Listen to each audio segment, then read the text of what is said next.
इसको तुरंत में उसके ऊपर डाल करके ना और प्रोवाइड करवा देंगे इसको, ठीक है। बाद में फिर इसको एक बार चेक कर लेंगे, ठीक है।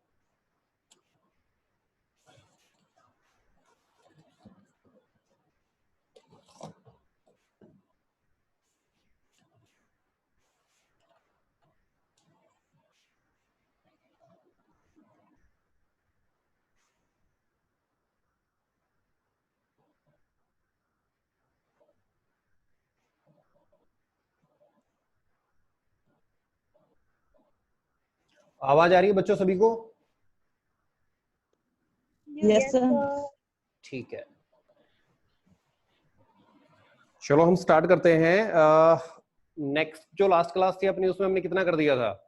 उसमें हमने बता दिया था कि ग्रिग्नार्ड रिएजेंट का हम कैसे प्रिपरेशन कर सकते हैं, और प्रिपरेशन के बाद उसमें जितने भी प्रॉब्लम्स एनकाउंटर थी, जो भी इंपॉर्टेंट पॉइंट्स थे 3 या 4, वो सारे हमने डिस्कस कर लिए थे। अब इसके बाद अपने पास क्या बचता है? एक फ्लोरीन वाला केस मैंने आपको बताया था कि हम अगर RMgF, ठीक है, क्योंकि RMgBr स्क्रीन विजिबल है बच्चों?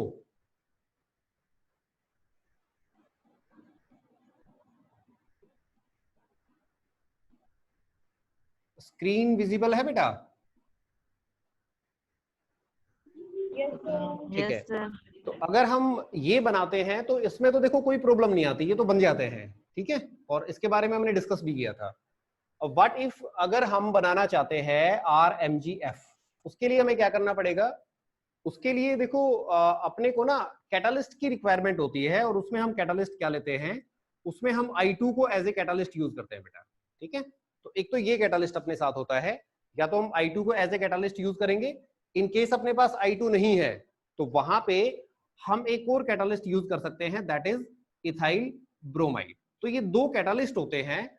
इन कैटालिस्ट का हम यूज करेंगे अगर हमें RMgF प्रिपेयर करना है तब, ठीक है। इसके लिए आपको क्या करना पड़ेगा?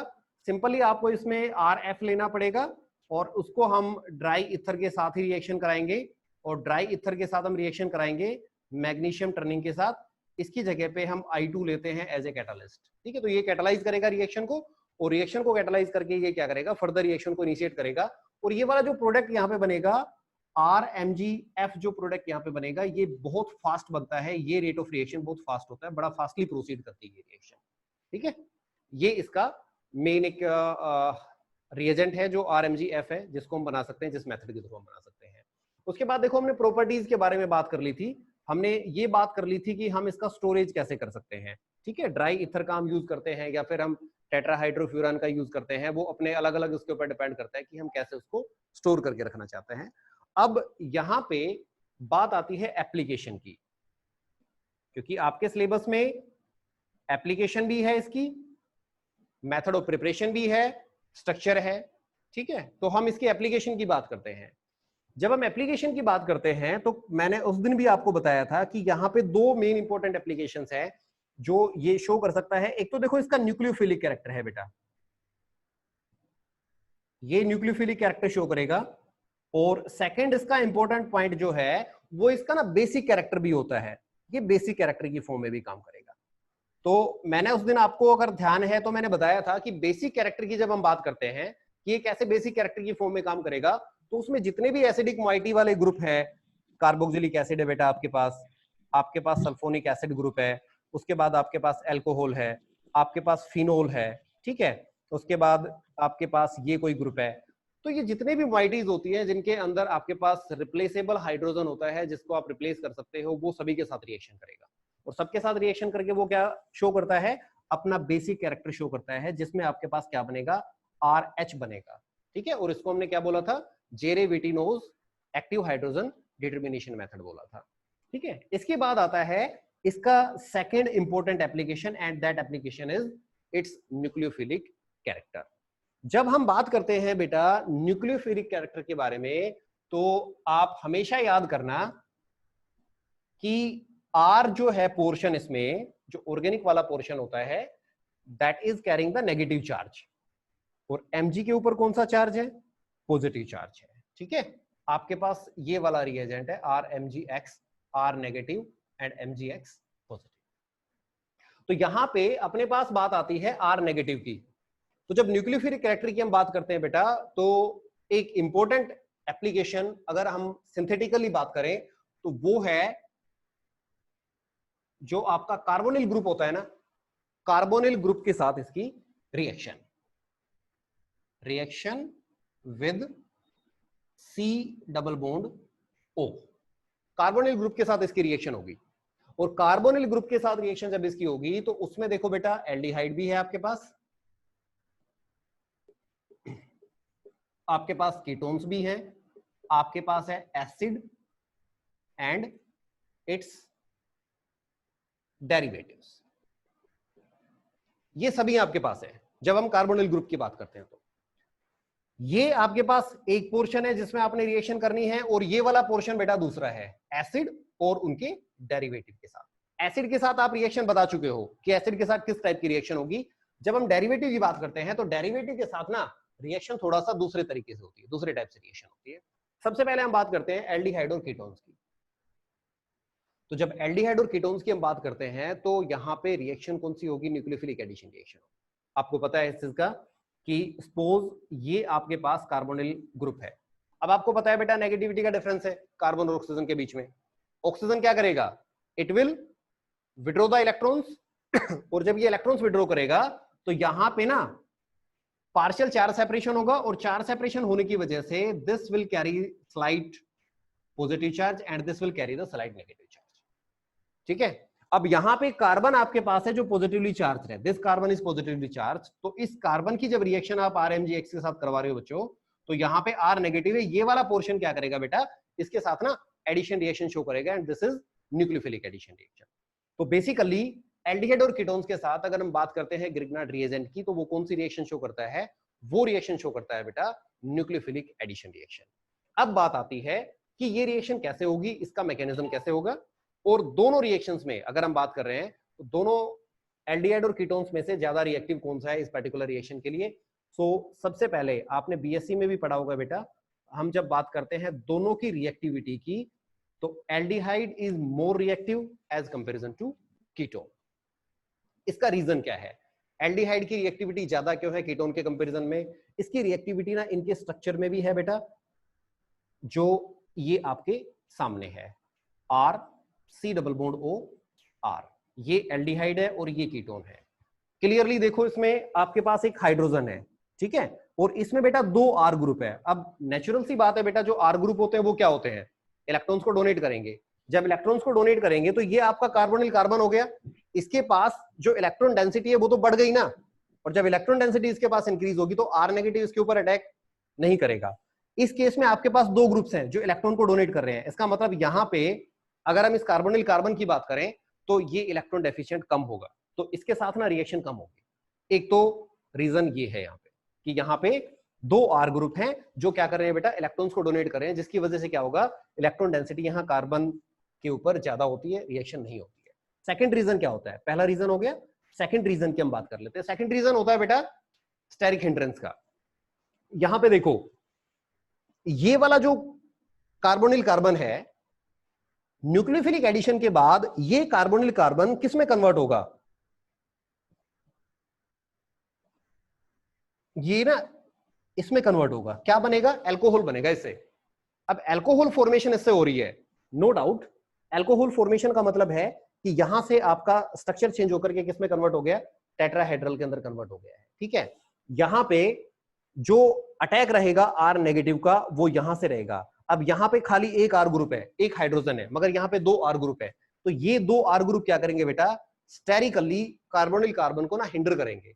और जब स्टेरिकली हिंडर करेंगे, वो स्टेरिक हिंड्रेंस जब यहां पे बढ़ेगी तो R नेगेटिव का जो अटैक है इस वाले कार्बन के ऊपर वो एल्डिहाइड के कंपैरिजन में कम रहेगा।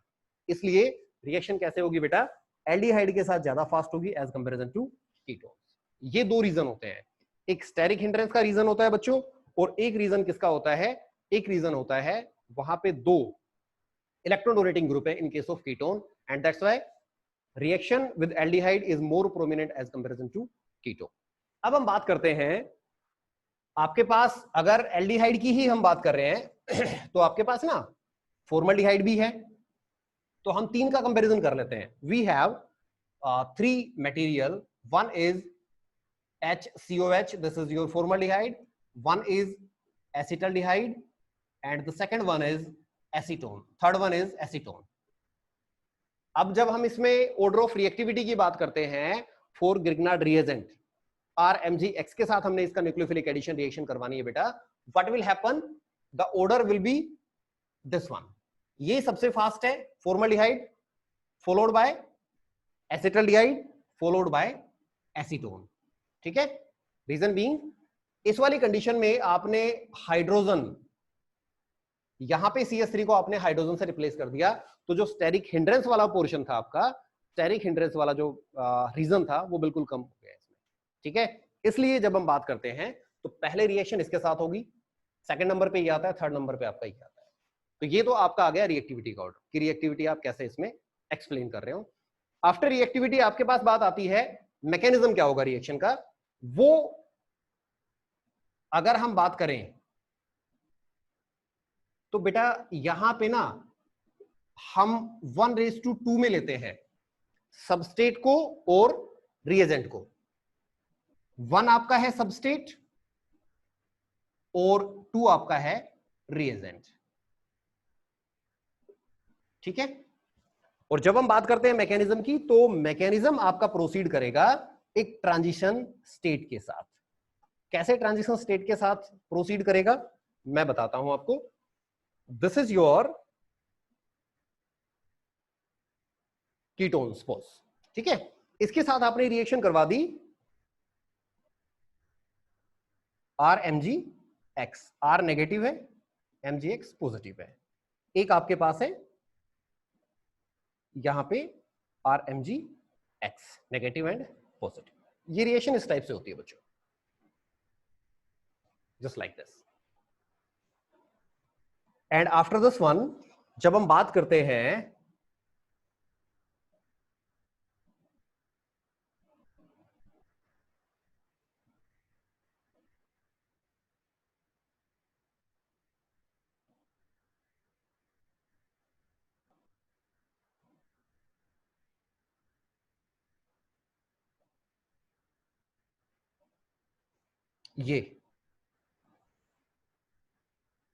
ये ट्रांजिशन स्टेट बनेगी बेटा. ठीक है, this is the kind of transition state that will be synthesised. अब यहां पे क्या होगा, इस ट्रांजिशन स्टेट के बाद आपका MgX2 यहां से एलिमिनेट होता है. ठीक है, और ये क्या बना देगा, MgX2 एलिमिनेट होने के बाद this will form OMg and R. और जब आप इसका फाइनली हाइड्रोलिसिस करवाओगे, एसिडिक हाइड्रोलिसिस, तो एसिडिक हाइड्रोलिसिस से what will happen, you will get this kind of the product. ये आपको अल्कोहल मिल गया है. ठीक है, तो ultimately yes sir transition state में एक R ग्रुप और नहीं आएगा? Mg के साथ R ग्रुप आएगा. दैट्स राइट, Mg के साथ R ग्रुप आएगा, बिल्कुल ठीक बात है. Anything else? Anything else? No sir. ठीक है, एक R ग्रुप और आएगा इसमें, ये ट्रांजिशन स्टेट बनेगी बेटा. अल्टीमेटली आपके पास प्रोडक्ट क्या बन रहा है, अल्टीमेटली आपके पास प्रोडक्ट बन रहा है अल्कोहल. ठीक है, सो आपने क्या लिया यहाँ पे, आपने यहाँ पे कार्बोनिल ग्रुप लिया, whether you are taking aldehyde और यू आर टेकिंग कीटोन. आपने रिएक्शन किसके साथ करवाई, ग्रिग्नार्ड रिएजेंट के साथ रिएक्शन आपने करवाई है, फॉलोड बाय हाइड्रोलिसिस. ठीक है, ultimately you are getting alcohol.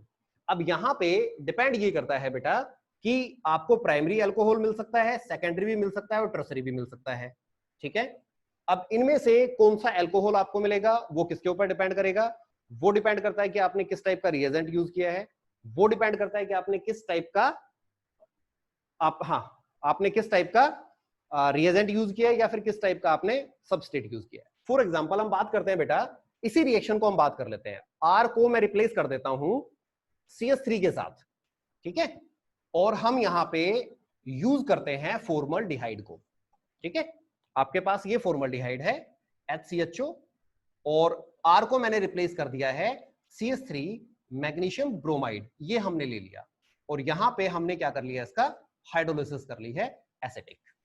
Clear? अब एसिडिक हाइड्रोलिसिस जब हम करेंगे तो आपको मैकेनिज्म पता है, CH3 जो है डायरेक्टली बेटा कार्बोनिल कार्बन के साथ रिएक्शन करेगा, तो यहाँ पे जो आपका प्रोडक्ट बनेगा वो आपका होगा CH3 CH2OH, यही बनेगा ethanol, primary alcohol, you are getting primary alcohol from this particular formaldehyde. तो फॉर्मल्डिहाइड से आपको क्या मिल रहा है बेटा, फॉर्मल्डिहाइड से आपको ना प्राइमरी अल्कोहल मिल रहा है। अब आप क्या करते हो, एल्डिहाइड यूज कर रहे हो other than formaldehyde, for example आपने एसिटल्डिहाइड यूज किया, क्या मिलेगा आपको, you will get the secondary alcohol.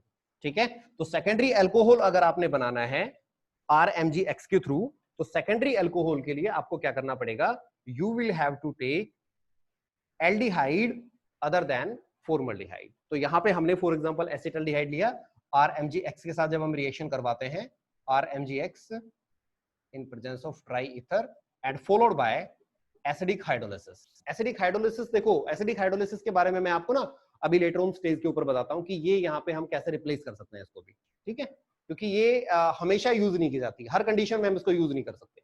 There are some condition in which we will not use this hydrolysis.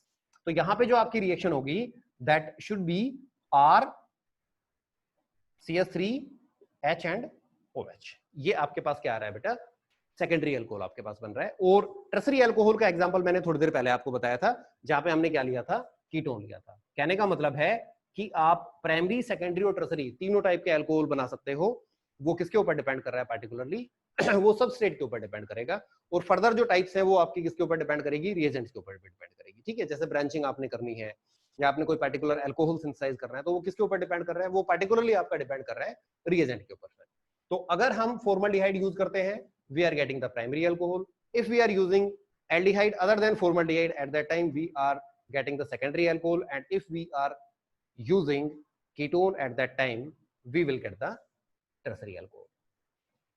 कैसे आइडेंटिफाई करोगे अगर आपके पास मिक्सचर है, तो अगर आपके पास मिक्सचर ऑफ अल्कोहल बन रहा है, then how will you identify that this particular alcohol has been synthesized? वो हम क्या करते हैं बेटा, लुकास टेस्ट करते हैं उसके लिए। ठीक है, हमेशा ये चीज भी याद करना, लुकास टेस्ट हम यूज करते हैं लुकास रिएजेंट के थ्रू। ठीक है, एनहाइड्रस ZnCl2 हम यूज करेंगे in presence of concentrated hydrochloric acid. इसमें क्या होता है, टर्बिडिटी अपीयर होती है। ठीक है, जो आपका न्यूक्लियोफिलिक सब्स्टिट्यूशन रिएक्शन बेसिकली यहाँ पे होती है, और यहाँ पे ना टर्बिडिटी अपीयर होती है। तो टर्बिडिटी अपीयरेंस के बेसिस के ऊपर हमें ये पता लगता है कि किस टाइप का अल्कोहल बेटा आप लोगों ने बनाया है। ठीक है, तो कई बार क्या होता है कि अननोन आपके पास कंपाउंड होता है, अननोन कंपाउंड में आपने कोई भी न्यूक्लियोफिलिक एडिशन रिएक्शन आपने किया है, तो न्यूक्लियोफिलिक एडिशन रिएक्शन के बाद आपको ये पता लगेगा कि कौन सा alcohol, what is the type of alcohol that have been synthesised by you. तो वो आप ना लुकास टेस्ट से कर सकते हो, लुकास रिएजेंट आप यूज करो। टर्बिडिटी आपको इमीडिएटली अगर आपको टर्बिडिटी मिलती है, इसका मतलब है कि you are getting the tertiary alcohol. ठीक है, क्योंकि वो इमीडिएटली आपका रिएक्शन करेगा।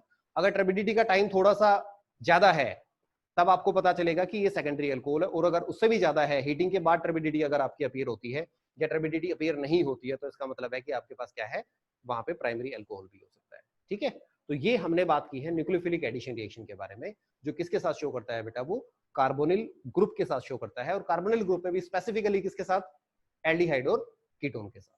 ठीक है, अब यहाँ पे कुछ ना एबनॉर्मल बिहेवियर्स हैं जिसके बारे में हमें जरूर पता होना चाहिए। वो एबनॉर्मल बिहेवियर कौन से हैं, और वो सिंथेटिकली इंपॉर्टेंस ज्यादा रखते हैं as comparison to simple reaction. वो क्या है, वो है बेटा स्टेरिक हिंड्रेंस।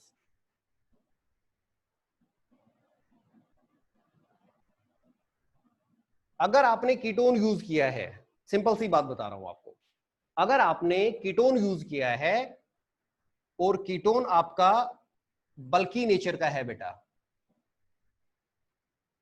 या फिर आपके पास रिएजेंट बल्की नेचर का है, अगर ये दोनों बल्की नेचर के हैं या फिर इनमें से कोई एक बल्की नेचर का है, तो हमेशा याद कर लेना there will be no reaction. ये बात मैंने आपको पहले भी बताई थी। कब बताई थी, सेकेंड सेमेस्टर में जब हम बात कर रहे थे addition to carbon hetero multiple bond, तब वहां आपने पढ़ा था कि हम कैसे ग्रिग्नार्ड रिएजेंट का एडिशन करेंगे, ऑर्गेनोलिथियम का एडिशन करेंगे। तो ये ग्रिग्नार्ड रिएजेंट के केस में मैंने आपको बताया था कि अगर ये बल्की नेचर का है कीटोन, या फिर आपके पास रिएजेंट बल्की नेचर का है, तो दोनों ही कंडीशन में या तो दोनों में से एक या फिर दोनों में रिएक्शन बेटा नहीं होगी, there will be no reaction. Example लेते हैं 2-3।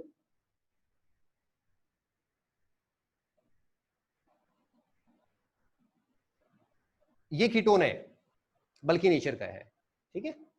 इस कीटोन की रिएक्शन आपने करवा दी RMgBr ड्राई ईथर, ये पहली रिएक्शन है जहां खाली एडिशन होगा, फॉलोड बाय एसिडिक हाइड्रोलिसिस, ठीक है। सेकेंड रिएक्शन है बेटा, there will be no product formation, there will be no reaction. Reason being यहां पे आपके पास ना ये बल्कि है। एक केस आपका क्लियर हो गया है। अब हमने यहां पे क्या लिया था, सबस्टेट बल्की नेचर का लिया था। अब हम एक काम करते हैं, now we have taken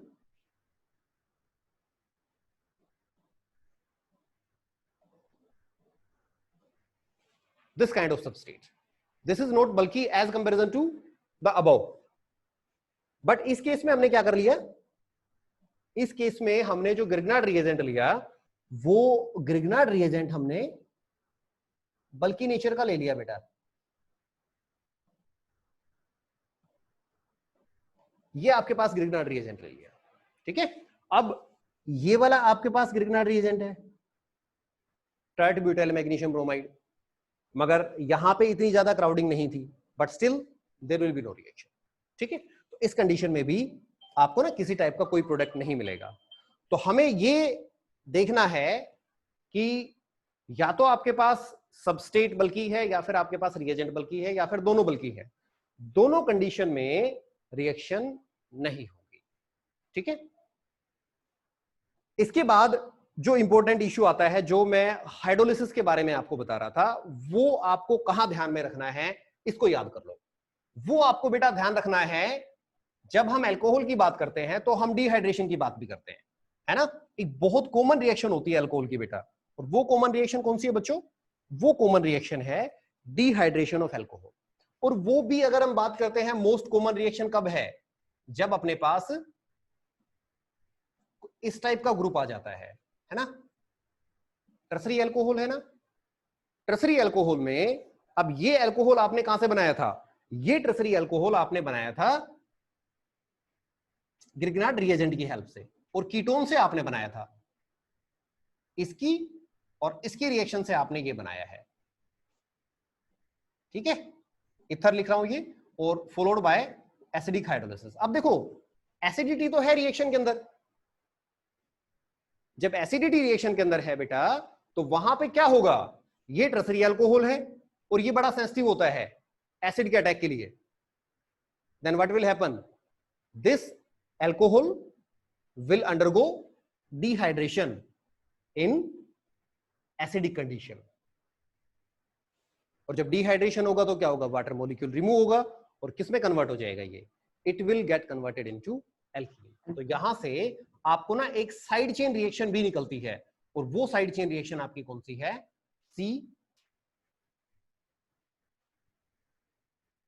CH, यहां से OH बाहर निकलेगा और यहां से आपका H बाहर निकल रहा है, ये आपके पास प्रोडक्ट बन गया। अगर आपने ये वाली साइड चेन रिएक्शन को यहां से रिमूव करना है, तो उसके लिए आपको क्या करना पड़ेगा, उसके लिए आपको इसका यूज यहां बंद करना पड़ेगा। तो फिर अगर इसका यूज नहीं करोगे तो क्या करोगे, उसके लिए अपने पास एक रिएजेंट है बच्चों, और वो रिएजेंट आपके पास क्या है, ammonium chloride in presence of water, ठीक है। याद कर लेना बेटा, बहुत अच्छे तरीके से याद कर लेना कि जहां पे भी एसिडिक अटैक की सेंसिटिविटी होती है, स्पेसिफिकली हम बात कर रहे हैं टर्सरी अल्कोहल के केस में क्योंकि वही होती है, तो जहां पे भी सेंसिटिविटी की बात आती है कि टर्सरी अल्कोहल है या फिर सेकेंडरी अल्कोहल भी कभी कभार सेंसिटिविटी शो करता है, उस कंडीशन में हम क्या यूज करेंगे बेटा, हम अमोनियम क्लोराइड यूज करेंगे वाटर की प्रेजेंस में। इसके यूज करने से क्या होगा, इसके यूज करने से जो आपकी साइड चेन वाली रिएक्शन थी, वो रिएक्शन क्या हो जाएगी, बंद हो जाएगी, ठीक है। तो जो प्रोडक्ट आप बनाना चाह रहे हो, आपका वही प्रोडक्ट आपको मिलेगा। तो ये आपकी बात आ गई है। अगर एसिडिक सेंसिटिविटी है तब। एसिडिक सेंसिटिविटी क्लियर हो गई है, और इसके साथ साथ हमने क्लियर कर दिया है कि अगर वो बल्की नेचर का है तब। अब इसमें दो इंपॉर्टेंट पॉइंट्स और आते हैं, ठीक है, वो इंपॉर्टेंट पॉइंट और डिस्कस करो। और वो कहां से निकले हुए हैं? वो बल्की नेचर वाले से ही निकले हुए हैं बेटा, कि अगर वो बल्की नेचर का है आपके पास ग्रुप, तो क्या क्या साइड चेन रिएक्शन हो सकती है। Take an example,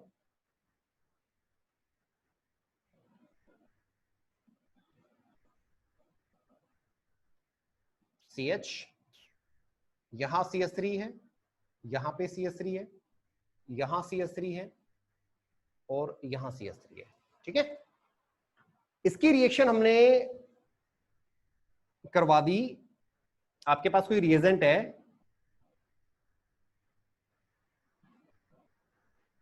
CMgBr, dry ether, CH3, CH3 and CH3। अब देखो, दोनों ही बल्की नेचर के हैं, ठीक है। तो जब दोनों बल्की नेचर के हैं, तो इसका मतलब है कि आपका जो कन्वेंशनल न्यूक्लियोफिलिक एडिशन रिएक्शन होनी थी वो तो नहीं होगी। जब कन्वेंशनल न्यूक्लियोफिलिक एडिशन रिएक्शन नहीं होगी, तो फिर कौन सी रिएक्शन हो सकती है? बट प्रोडक्ट इसमें बनता है, सबसे बड़ी बात यह है, ठीक है। प्रोडक्ट इसमें बनेगा, और प्रोडक्ट इसमें कौन सा बन रहा है आपके पास? आपके पास प्रोडक्ट इसमें बन रहा है ये वाला, ठीक है। यहां हाइड्रोजन आ गया, यहां पे भी आपका हाइड्रोजन है, और ये भी आपका हाइड्रोजन रहेगा, ठीक है। ये प्रोडक्ट आपको मिल रहा है बेटा। ये कैसे मिल रहा है आपको? ये इसका ना एबनॉर्मल बिहेवियर होता है, और ये बिहेवियर आपको कहां से मिला है? सबसे पहले इस बिहेवियर के साथ एसोसिएशन किसका है?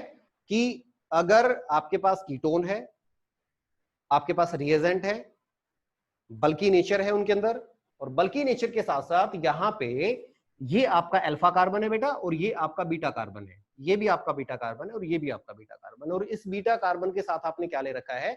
बीटा हाइड्रोजन भी आपने लिया हुआ है, ठीक है। तो हमेशा याद कर लेना कि अगर ग्रिग्नार्ड रिएजेंट के केस में आपके पास बीटा हाइड्रोजन है, ठीक है, और बल्की नेचर है, उस कंडीशन में आपके पास ना रिएक्शन होती है हाइड्राइड शिफ्ट के थ्रू। रिडक्शन होता है बेसिकली हाइड्राइड शिफ्ट के थ्रू रिडक्शन होगा, और ये बिल्कुल ना एमपीवी रिडक्शन टाइप की रिएक्शन होती है, मिरविन पोंडोर्फ वर्ले टाइप ऑफ रिडक्शन, ठीक है। ये बिल्कुल उसी टाइप की रिडक्शन रिएक्शन होती है। तो यहां पे बेसिकली क्या होगा? एक 6 मेंबर्ड साइक्लिक ट्रांजिशन स्टेट बनती है, जिसके थ्रू रिएक्शन प्रोसीड करती है, और इसका भी एविडेंस है बेटा। ये जो है ना साइक्लिक ट्रांजिशन स्टेट बनती है या नहीं बनती, तो इसका भी ना एक एविडेंस है। वो एविडेंस के थ्रू मैं आपको बताऊंगा कि वो आपका कैसे बनेगा इसके अंदर, ठीक है। तो यहां पे सिर्फ अभी इतना याद रखो कि 6 मेंबर्ड साइक्लिक ट्रांजिशन स्टेट इसके अंदर बनेगी, और उसके थ्रू आपका हाइड्राइड शिफ्ट होगा बेटा, और हाइड्राइड शिफ्ट से आपका क्या बनेगा? जो आपका कार्बोनिल ग्रुप है वो किसमें कन्वर्ट हो गया है? That is converted into alcohol, ठीक है। रिडक्शन हो रहा है बेसिकली। मैकेनिज्म की बात कर लेते हैं, जो मैं बता रहा था अभी। Come to the mechanism. जब हम मैकेनिज्म की बात करते हैं इसमें, तो सिंपल सी बात है, you are having this type of ketone, bulky nature का कीटोन है, ठीक है। इसके साथ आपने रिएक्शन किसकी करवाई है? इसके साथ आपने रिएक्शन करवाई है सी MgBr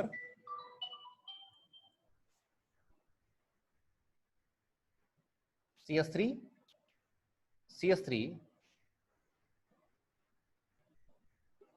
CH3, ठीक है। इस टाइप से रिएक्शन है। अभी देखो, मैं इसको थोड़ा सा MgBr ऊपर लिख लेते हैं हम, और यहां हम CH3 ले लेते हैं। इस टाइप से रिएक्शन हो रही है बच्चों, ठीक है। देखो, एक कार्बन 2, ये हाइड्रोजन 3, 4 कार्बन, ठीक है। उसके बाद आपका 5th कार्बन और 6th आपका मैग्नीशियम। ये आपका क्या है, 6 मेंबर्ड साइक्लिक